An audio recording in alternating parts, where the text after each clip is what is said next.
देश विदेश की तमाम खबरों के साथ एक बार फिर हाजिर हैं। ब्रह्मा उद्यान का थाईलैंड में हुआ भव्य उद्घाटन। प्राकृतिक सुंदरता से भरपूर नीले गगन के बीच जब शिव ध्वज फहराया तो पूरा क्षेत्र आध्यात्म में झूमने लगा। यह दृश्य भारत का नहीं बल्कि थाईलैंड के बैंकॉक का है, जहां ब्रह्मा कुमारी संस्थान द्वारा ब्रह्मा उद्यान बनाया गया है। इसका उद्घाटन करने के लिए भारत के माउंट आबू से ब्रह्मा कुमारी संस्थान के अतिरिक्त महासचिव राजयोगी बीके बृजमोहन, दिल्ली से वरिष्ठ राजयोग शिक्षिका बीके सपना, पांडव भवन से बीके इंदिरा समेत कई लोग शामिल हुए। बड़े क्षेत्र में फैले इस ब्रह्मा उद्यान में आने वाले लोगों को परमात्मा का संदेश मिले और वे अपनी मूल संस्कृति राजयोग ध्यान से रूबरू हो सके, इसी लिहाज से यह उद्यान बनाया गया है। इसका उद्घाटन करने के लिए जब राजयोगी बीके बृजमोहन जी पहुंचे तो वहां के लोगों ने परंपरागत रीति रिवाजों से उनका स्वागत किया। हालांकि उसमें भी भारतीय संस्कृति की झलक साफ देखने को मिली। इस कार्यक्रम में कई लोग उपस्थित रहे, जिसमें डिप्टी प्रोविंशियल काउंसिल मेंबर थम जयंग भी शामिल थे। इस कार्यक्रम में उपस्थित राजयोगी बीके बृजमोहन ने कहा कि अधिकतर लोग मानते हैं कि प्रजापिता ब्रह्मा बाबा ने ही नई सृष्टि की संकल्पना का बीज बोया था। आज जो भी लोग यहाँ आएंगे उन्हें परमात्मा का संदेश मिलेगा। The dream of the whole world and the wish of the whole world is that why we are divided? Why cannot we be united people, one God, one world family? Why we are divided when our Father, Supreme Father Shiva is one? So that dream is still not realized, even though our country, India, has the slogan of Vasudhaiv Kutumbakam, World Brotherhood. IGL के कर्मचारियों ने सीखी खुशनुमा जीवन जीने की विधि।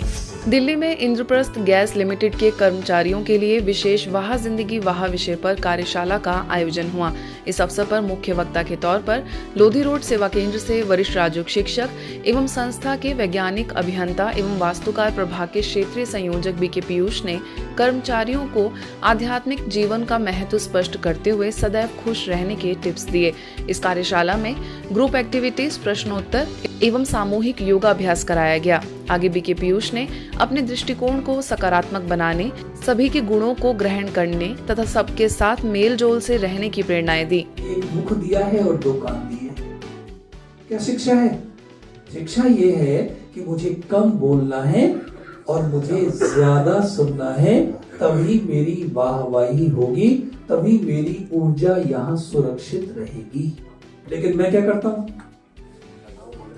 मैं सुनता कम हूँ, बोलता रहता हूँ, सारे दिन बोलता रहता हूँ। इसलिए न पत्नी से बनती है, न बच्चों से बनती है, न पड़ोसियों से बनती है, और कार्यालय में आके अधिकारी और कर्मचारियों से नहीं बनती। सोचिए आप। और उसका कारण क्या है? मैं ज्यादा बोलता हूँ, मैं कम सुनता हूँ। संबलपुर में सम्मान समारोह कार्यक्रम। ओडिशा के संबलपुर में हाल ही में शिक्षा अभियान नए ज्ञान द्वारा नया भारत का स्वयं माननीय राष्ट्रपति द्रौपदी मुर्मू जी के द्वारा बहनों को कलश देकर शुभारंभ किया गया था।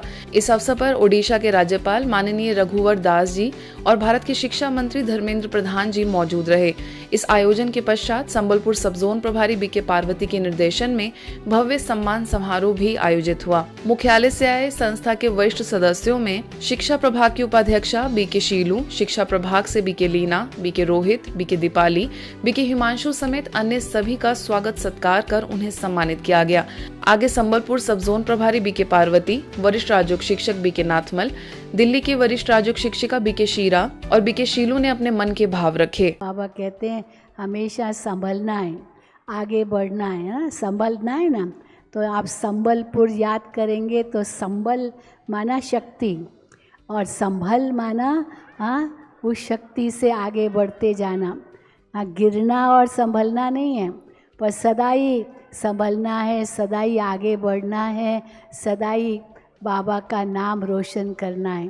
यही हम आप सबसे आशा रखते हैं और बहुत अच्छा आगे बढ़ो, संबलपुर का नाम और भी रोशन करो और ये पावन सरोवर सबको पावन बनने की प्रेरणा दे।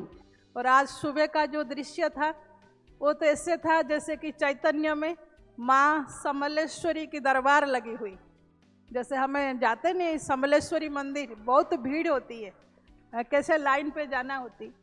तो यहाँ भी इस प्रकार दरबार था, क्योंकि वो जड़ है और हम ब्राह्मणों को तो पता है कि कोई ना कोई चैतन्य शक्ति इसकी एरिया में काम करती हैं, जो उनका प्रोटेक्शन करती है, उनका माना भला के लिए दुआ करती है। वो तो हमारी दीदी जी हैं। यूपी के मुरादाबाद में ब्रह्मा कुमारीज के अंतर्राष्ट्रीय प्रेरक वक्ता बीके शिवानी को सुनने के लिए 3000 से भी अधिक लोगों की भीड़ उमड़ पड़ी। मुरादाबाद में भव्य पब्लिक इवेंट का आयोजन हुआ, जिसमें संबंधों में मधुरता विषय पर बीके शिवानी ने सभा को मार्गदर्शित किया। मुरादाबाद के doctor BK Dutt, doctor Indumani, mayor Vinod Agarwal, city ADM Jyoti Singh, Ghaziabad CDO Abhinav Gopal तथा डिजाइनको के एमडी विपिन लोहिया समेत 3000 से भी अधिक भाई बहनों ने कार्यक्रम में भाग लिया। यह पूरा कार्यक्रम मेरठ सब जोन प्रभारी बीके आशा की देखरेख में संपन्न हुआ। मौन रखने से सिर्फ वही वाली बात मन में नहीं चलती है, 10 साल पुरानी बातें भी निकल आती हैं, 20 साल पुरानी बात निकल आती है, जिस दिन शादी हुई थी वो वाली बातें भी निकल कर आती हैं। फाइल खुलती है, सारी कबड़ खुलती है, सब कुछ निकल के आता है। कितना हानिकारक है वो हमारे मन और शरीर के लिए, और फिर भी हम करते जाते हैं। गुजरात राजकोट स्थित गोल्डन हाउस रिट्रीट सेंटर में भव्य रूप से दिवाली एवं नव वर्ष के उपलक्ष्य में कार्यक्रम का आयोजन किया गया। सैकड़ों बीके सदस्यों ने गुजरात सब जोन प्रभारी बीके भारती दीदी की अलौकिक आभा मंडल की छत्र छाया में अपने अवगुणों का त्याग कर अच्छे गुणों को अपने अंदर धारण करने का संकल्प किया। सभी ने स्थूल के साथ अपने आत्म दीपों को जलाकर आध्यात्मिक रहस्यों के साथ इस पर्व को मनाया। उत्सव में खुशी का दिया, दुआओं का दिया, स्नेह का दिया, इन गुणों के हार बनाकर सभी को सजाया गया। मंच पर सजे राज दरबार में बीके भारती दीदी के साथ BK Nalini, BK Daksha, BK Bhagwati, BK Anju समेत बालाजी वेलफेयर के डायरेक्टर कनु विरानी के साथ मिलकर सभी ने केक कटिंग कर दीप जलाए। आज के बुलेटिन में बस इतना ही। देश विदेश की अन्य खबरों के लिए देखते रहिए मधुबन न्यूज।